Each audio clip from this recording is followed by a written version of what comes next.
Princess Anne has had a very demanding few months, and from everything sources are saying, it's only going to get worse from here. There's a story developing inside Buckingham Palace right now that honestly feels like it's been building for years. The man who walked away from his royal duties, the man who exposed his family's deepest private crises to the global spotlight, is about to face the ultimate financial reckoning. A recent review of the family's private estate funds lasted less than 10 minutes. Short, precise, and according to sources, it's the kind of conversation someone has when they've already made the decision. Sources say this sudden intervention has left senior royals completely blindsided. Sources describe the atmosphere inside the palace as incredibly tense, as the implications of this financial lockdown begin to settle in. According to sources, this wasn't just a routine bureaucratic update, it was a definitive strike. Sources suggest that the rogue prince never expected his aunt to take such an unyielding stance on the family's sovereign wealth. That call was the first move in something much bigger. Princess Anne didn't act out of malice. She acted out of an unshakable institutional duty. For decades, she has been the hardest-working royal, quietly maintaining the fabric of the monarchy while others chased headlines. She chose to step forward now because she believes the legacy of her late parents is being compromised by ongoing financial demands. Now let's talk about Prince Harry and provide some context.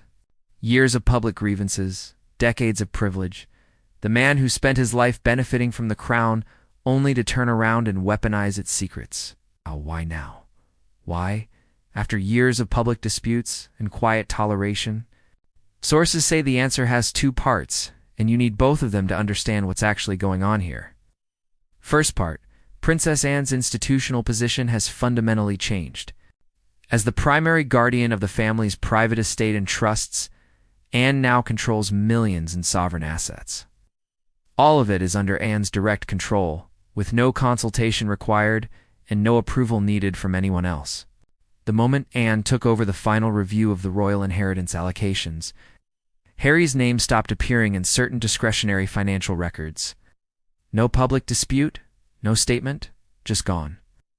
That decision sent a message that didn't need any translation. Royal commentators picked up on it immediately and noted it was causing significant ripples inside the palace. Sources suggest Prince William approved completely. Validating Anne's actions through the lens of someone who knows the institution must be protected at all costs. Second part, this anchors back to historical tragedy and the profound loss of the late Queen Elizabeth II. September 8, 2022, marked the end of an era, a moment when the family had to stand united in front of the entire world. Harry is now 41, a husband and a father. And in his recent years of public life, he has never once made a direct statement connecting his financial demands to the emotional toll his actions took on his grandmother during her final days. His actions have been making that statement consistently for years. Sources say Princess Anne reached a point where she was done, refusing to allow institutional loyalty to override private conviction. She has access to something that is now making certain people inside Montecito genuinely nervous. There is a room at Windsor Castle called the Royal Archives. No tourist, no documentary crews, no public access is permitted inside. What it contains is the unfiltered, unedited, privately recorded history of the British royal family. Letters, diaries, and internal correspondence detail the written record of what was actually happening inside the institution during the most turbulent decades. What exactly is in those archives that certain people allegedly do not want surfacing right now?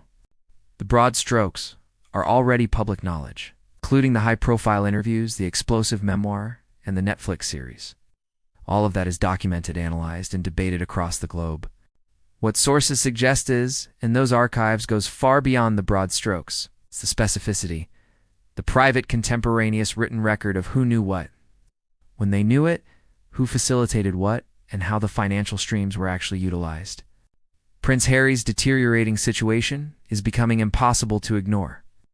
Princess Anne has been using that financial control with a precision that people inside Harry's circle are only now fully appreciating. Access to crown events, proximity to official royal occasions, and invitations that had previously been extended to members of Harry's wider circle have been quietly withdrawn. Appearances where Harry's representatives had expected to be present are suddenly restructured without explanation. Nothing generates a headline on its own. However, everything adds up to something unmistakable when you step back and look at the full picture. When Harry walked into St. Paul's Cathedral during his solo UK visits wearing his military medals, it was a carefully chosen signal of his enduring status. But those medals will never carry the weight of active royal authority again. When the next major transition happens, the symbolic transfer will be so total and so unmistakable that everything Harry's brief appearances represented will effectively be overwritten. When Queen Elizabeth died, the crown held hundreds of royal patronages. The redistribution of those patronages among working royals has been ongoing since 2022, sources suggest.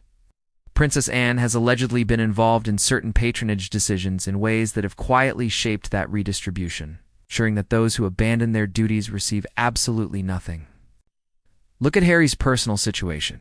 He surrendered Frogmore Cottage without a press release, lifestyle magazine feature, or carefully managed announcement. It was just a property that appeared vacant and disappeared from his UK portfolio. People do not surrender their personal sanctuaries casually. They do not part with the one place that belongs entirely to them in their homeland unless something has shifted fundamentally in how they see their own future.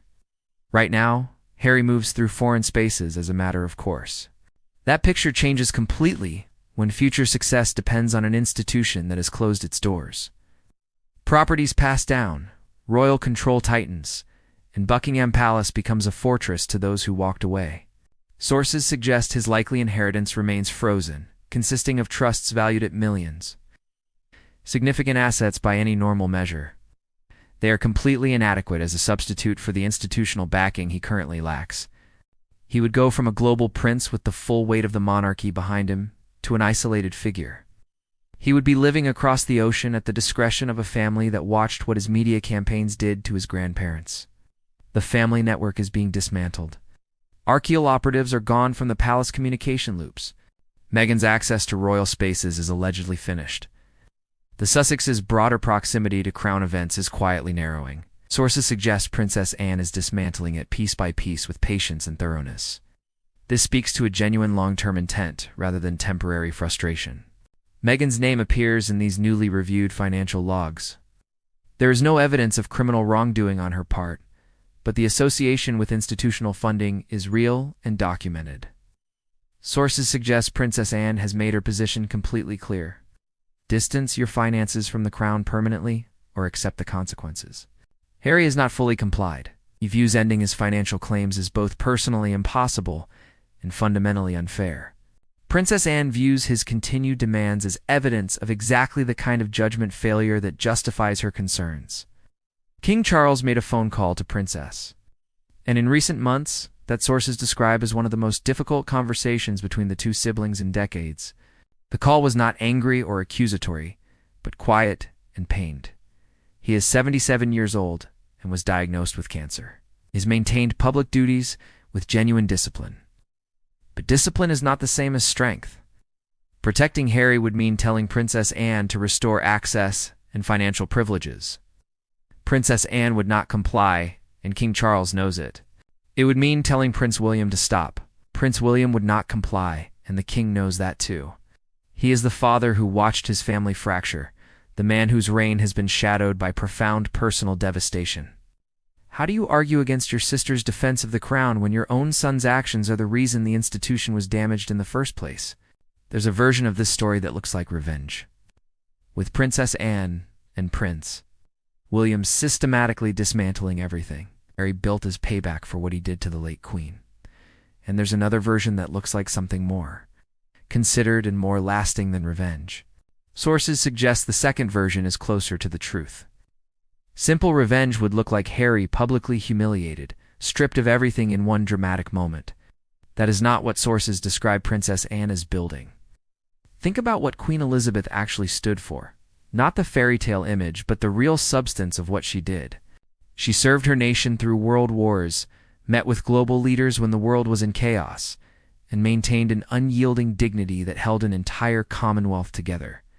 She did all of this with an absolute commitment to duty, believing that the institution was always bigger than the individual. She was right about all of it. Those who sought to commodify the crown were wrong. Now Princess Anne protects that legacy. Sources suggest Anne's modernization and financial restructuring agenda is not simply good management practice. It is the late Queen's standard expressed institutionally. The accountability Harry thought he could escape, and the structural discipline he found restrictive, are allegedly being built into the architecture of the monarchy Princess Anne is defending. Prince William's contribution runs parallel. Decades of quiet, genuinely impactful work represent a living argument against performative royalty. This is the exact argument Queen Elizabeth made and paid everything to maintain. Here's what sources suggest Harry is slowly and painfully coming to understand. He thought he won the battle when he got the multi-million-dollar contracts, the freedom, the global spotlight, and the independence. But the war was never about media deals. It was about the crown and what the crown represented. It was about whether the institution his grandparents built would eventually survive the damage he caused. Princess Anne and Prince William are allegedly building that secure institution now, not for revenge, but for the legacy of Queen Elizabeth. And Harry has no counter-strategy for that. You cannot argue against an entire lifetime of service. You cannot litigate institutional duty. You cannot outmaneuver an aunt who spent her whole life protecting the throne, and a brother who has decided, quietly and deliberately, what to do about it. Queen Elizabeth never lived to see how this modern era would fully resolve. She got a painful family split, 2 final years filled with public drama, and a family that had to defend its honor under immense pressure.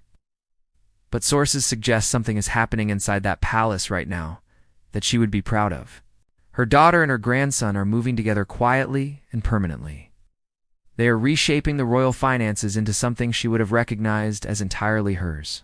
This is not revenge. It is something better than revenge. It is legacy.